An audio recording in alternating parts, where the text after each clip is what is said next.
Hello, Scorpio. Welcome to Higher Source Tarot for your Is It in the Cards Love Tarot and Oracle card reading. We are going to start off here with an archetype.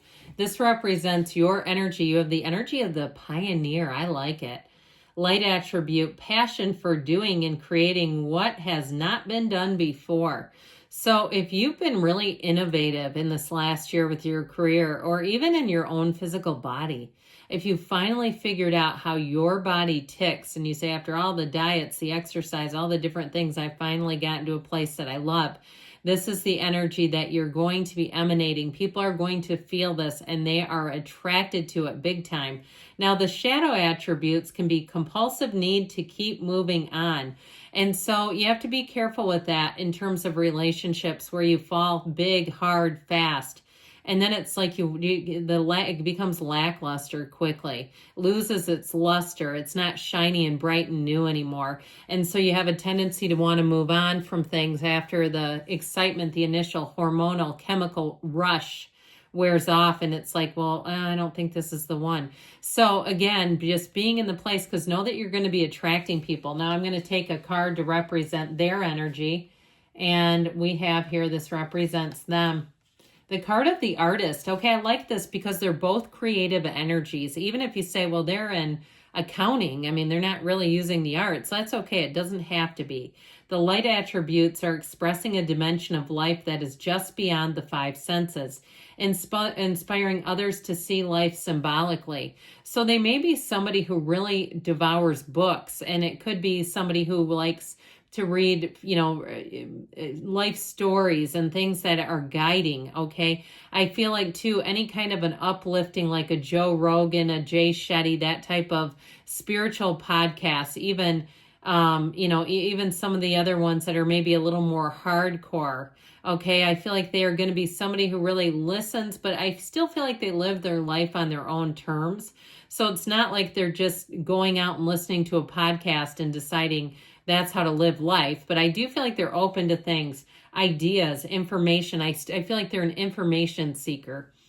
Shadow attributes are using talent as an excuse to mistreat others, posing as the starving artist to elicit pity.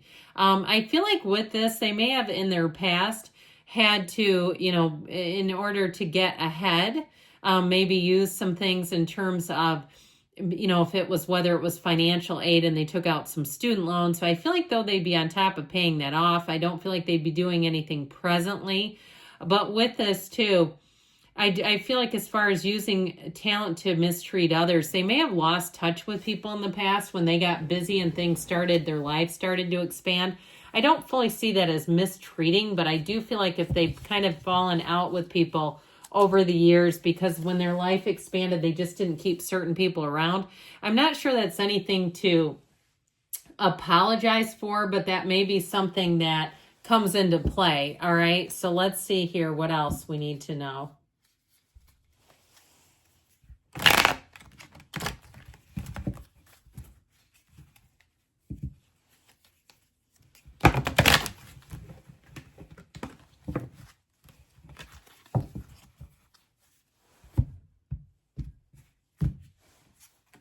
The snake, competition and enemy. The other woman, look over your shoulder. So there may be somebody too that gets in the middle of things. It doesn't have to be a woman, but you might find too, if you move on, you have an ex who comes out of the woodwork, or it could be them too, that you're not interested. I do get that. You're not, why would I want them when I can have somebody new and fresh and exciting? But I do feel like as you move forward, you may have somebody who shows up wanting to try to see if you might be interested in them instead. And it might be a no once and for all. All right, 3 cards to represent your energy, 3 cards for the person you're attracting, 3 cards on the advice. Your energy is the Ace of Pentacles, the Hierophant, yep, and the 3 of Wands. Their energy is represented by the 9 of Cups, the Magician. They're not going to do anything to jeopardize this. And Judgment, okay? They want to be free of something as well. The advice is the World. Now, that just came out in order. The 7 of Wands, it's a new cycle. It's time to move forward is what they're telling you. So if you're going, what is she talking about? Okay, this is the 20th card, or it's technically I guess with the Fool of the 21st, but either way, it's number 20, 21. Those came out in order, and that's tough to do. You have a higher love here. You have a love that's ascending. You have something you've never had before. And so I would say if somebody comes out of the woodwork, I would look at them as the snake. I'd be very apprehensive because you have a new love, and it's wonderful. If you're with this person right now and somebody badmouths them or they try to convince you and control your mindset, I'd be done with them. I heard David Goggins. Okay, that podcast thing keeps coming in. But I feel like there's something here about like staying firm in your own mindset, living your life by your own terms and what is meaningful to you. They have a phenomenal energy, but so do you. So with the Hierophant, it's a marriage. It's also a partnership for life. The Hierophant's honest. The Hierophant values rules, roles, society, integrity. So I feel like anything you get into, it needs to be upfront. We're not looking for somebody who's still married or has, I'm going to leave them mentality. I just feel like if you've been dealing with that already, you have somebody new that comes in. I just don't see that working. I feel like, especially if you're waiting on something else to end, it's like, this is tedious. And so it just feels fresh and easy and clean. You're going to attract people who will be quite devoted to you right away. You may have more than one who comes in. And I feel like they're going to be quite financially generous. Like you may have somebody who comes in before the one who wants to buy you a lot of gifts. I mean, you can let them. I mean, if that's what you want to do, but I feel like there might be something about that where they're giving you things with that Ace of Pentacles. Be careful not to confuse that though. Okay, and that's up to them. We all have free will, and if somebody wants to buy you an expensive gift, I keep seeing a television. I don't know why. I mean, I don't even watch it, so I use a computer most of the time. I know it's not coming for me, but I feel like with this, there's something about that you have to be a little careful not to get lulled into feeling guilty. If somebody spends money on you and then you decide you're right, you meet somebody else, I just feel like there's something about that. Or if you don't want a relationship with them, you'll have to be clear about that and let them know this may not be going in the direction you're going in. And I appreciate the gifts, but I want you to understand that. I feel like it's again, this is somebody, I got to tell you what I get. So you have Taurus here. You have Leo. You have all the elements because of the Magician. You have the Archangel Gabriel as well. But I feel like with that Three of Wands, you're coming full circle. You've got love here. There's no doubt about it. And so your energy point of attraction is so high. It's high vibrational. And so I feel like you may have, like I said, one who comes in that is very financially stable. They can afford to do it. But I still feel like there's somebody else that comes in. And it's more than just the gifts. Okay, so with their energy, it's wish fulfillment, dreams come true, bringing heaven to earth. They are a master manifester, and they're manifesting you, Scorpio.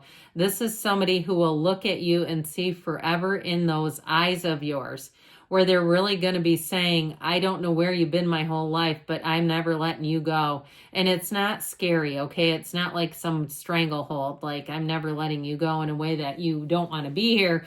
It's like it's mutual. There's mutual adoration. And we say if you want to be adored, do adorable things, and you're doing it. You've got the perfect energy, and so do they. You're the perfect match, the perfect fit. And I just feel like with that Nine of Cups, I still feel like even if you have one that you feel like it's more material related, I feel like you still have somebody who comes in. I still get this gift, this sense of acts of gifts, acts of service. And with that Nine of Cups, they're going to be thoughtful. This is somebody that's not just throwing money around, that they're really thinking about what would be meaningful to you. You're going to find they're a great gift giver. I don't know why we're so focused on gifts, but it just keeps coming into the reading. So with the Magician energy, I feel like the two of you will be able to talk deep into the night where you'll almost be falling asleep on each other because it'll be getting so late in the conversation. You just don't want it to end. You don't want the night to end is what I heard, and neither do they. And so their energy, I feel like they've overcome a lot of things. They're strong. Their energy is strong and healthy and fit and pure, and it's driven to success. This is somebody who I feel like has a very successful future ahead of them. Even if they've had some bumps and lumps along the way, it doesn't get them down. I even feel like with physical things, if they get sick, they get healthy really quickly. It's somebody, because their energy is so clean, it's easy for them to shift. They tend to be optimistic. They tend to be somebody who's challenge oriented. They don't back down from a challenge. They're focused. They're able to accomplish a lot. They've been able to do a lot of things just because their focus is so strong. And so with this, I feel like you're going to find that they're absolutely irresistible and vice versa. So I feel like with this, you have a relationship here that's definitely mutual, and it's part of your divine life purpose. It is a match that is heaven sent. And you'll say, where has this been my whole life? And there might be some piece of you in them too that says, I wish I would have found you sooner, but know the universe has perfect timing for you. Know that the universe sends you the one when you're ready. You're right on schedule. There's nothing that you've missed out on, and it's here and it's now. So with the advice, I feel like this is all about moving forward. You know, I don't mind that fiery Seven of Wands because it navigates small problems. It's like if there's some kind of a issue with, you know, schedules and stuff, it's so minor, it doesn't even matter. That Six of Swords and the World show that you two will be travel buddies. You're traveling together. You're in it to win it is what I heard. And you're going to have adventures awaiting, and they're going to be great. I feel like the more that you encounter little problems here and there, the more your love will grow, because you'll see each other rising to the occasion. You're going to see one another suiting up, showing up, and showing up for each other. And so those little problems don't become a rift at all. They bring you closer. They make the relationship stronger. And with the World, it's like nothing you know. It's a love that has no bounds. It is a completion and a beginning of something so fantastic. You're perfect in this moment. You're perfect for each other. And it'll be one of those times you just want to freeze time, or you want time to stop because it just seems like it can't get any better than this. So is it in the cards? Yes, it is. Of course it is. And so I feel like this will be one of those love stories. You need to invite me. If you get a wedding, have a wedding, invite me, please. I'd love to show up. Let me know, too. I'd love to hear about this because you have one of the best love readings I think I've had. So is it in the cards? Yes, it is. I love you too, Scorpio, and I'll be back again soon.